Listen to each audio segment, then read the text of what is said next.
इस बीच राजस्थान के बीजेपी के नेता राजेंद्र राठौड़ का बड़ा दावा सामने आया। राजस्थान में कांग्रेस की शर्मनाक हार का दावा कर रहे हैं राजेंद्र राठौड़, जो नेता विपक्ष सदन में।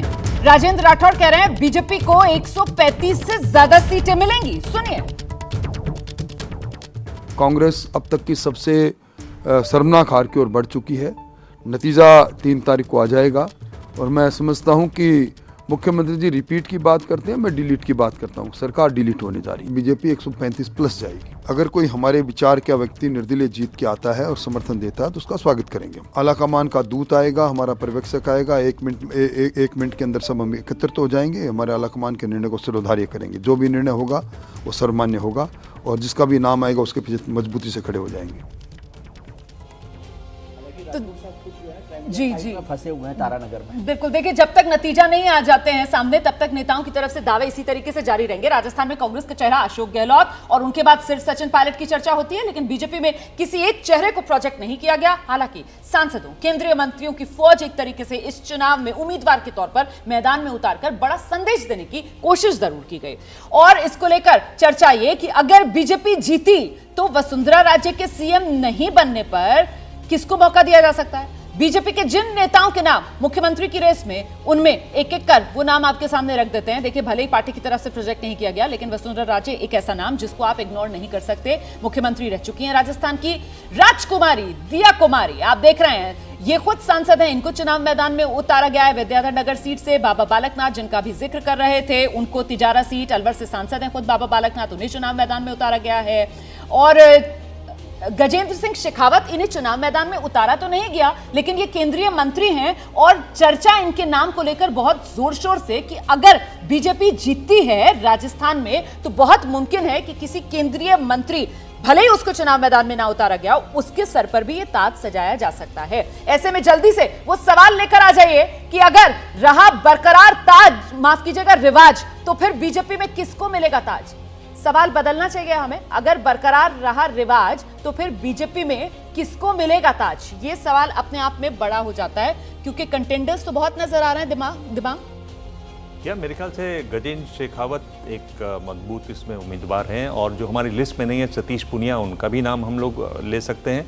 देखिए, इस बात पे डिपेंड करेगा कि बिल्कुल मेरे ख्याल से इस बात पर निर्भर करेगा कि किसके कितने उम्मीदवार जो उसने टिकट बंटवाए उनमें कितने उम्मीदवार जीते। और सबसे ज़्यादा देखिए इस बात पर निर्भर करेगा कि केंद्र में जो बैठे हुए बड़े नेता बीजेपी के, वो किसको तय करते हैं। मनोहर लाल खट्टर किसी ने नहीं सोचा था।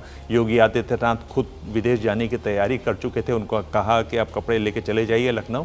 तो बीजेपी में फैसला उसी तरीके से होता है। मेरे ख्याल से राजस्थान में भी उसी से होगा। आप कितना भी फोटो लगा लें, ऐसा नाम आ जाएगा जिसकी किसी ने उम्मीद भी नहीं की थी। सरप्राइज एलिमेंट होगा बिल्कुल निश्चित रूप से।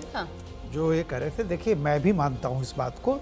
किसी ज़माने में कांग्रेस में भी कहा जाता था कि कांग्रेस में कोई पॉलिटिकल डेवलपमेंट नहीं होता, डिसीजन होता है आला कमान की तरफ से सीधा। इंदिरा गांधी जी जो कहती थी, मेरा आप खुद सोचिए पिछले 10 सालों में जी कौन जानता था योगी आदित्यनाथ आएंगे, कौन जानता था खट्टर आएंगे, कौन जानता था फडणवीस आएंगे, कौन जानता था राष्ट्रपति कोविंद होंगे, और किसने गेस किया था कि मुर्मू जी होंगी।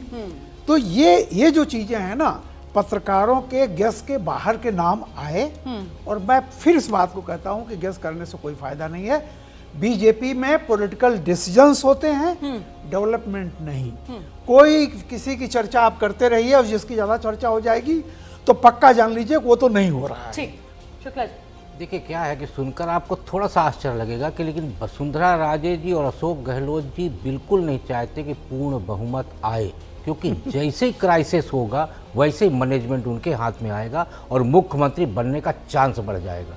रही बात, ये तब स्थितियां बनेंगी जब कांग्रेस और भारतीय जनता पार्टी पूर्ण बहुमत पाएगी, तब दिल्ली के आला कमान इस पर निर्णय करेगी। मतलब आप ये कह रहे हैं कि अनुभव की कद्र, इन नेताओं के अनुभव की कद्र तभी होगी अनुभव जब के इनकी साथ साथ अपनी पार्टियां जो है वो फंसी हुई होंगी, अनुभव के किसी को साथ पूर्ण बहुमत साथ नहीं मिलेगा। अनुभव के साथ साथ इनका जो मैनेजमेंट का फंडा है वो तभी काम आएगा जब सीटें कम होगी। अब आप देखेंगे 1998 के बाद से 2018 तक का रिकॉर्ड देखिए, तो 98 के बाद कांग्रेस कभी भी पूर्ण बहुमत नहीं लाई और देखिए हर बार अशोक गहलोत जी बने।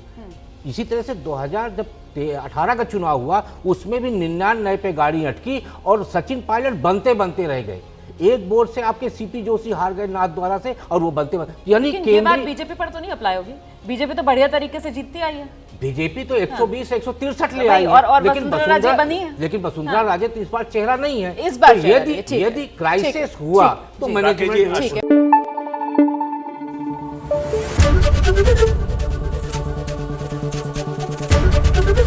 एबीपी न्यूज आपको रखे आगे।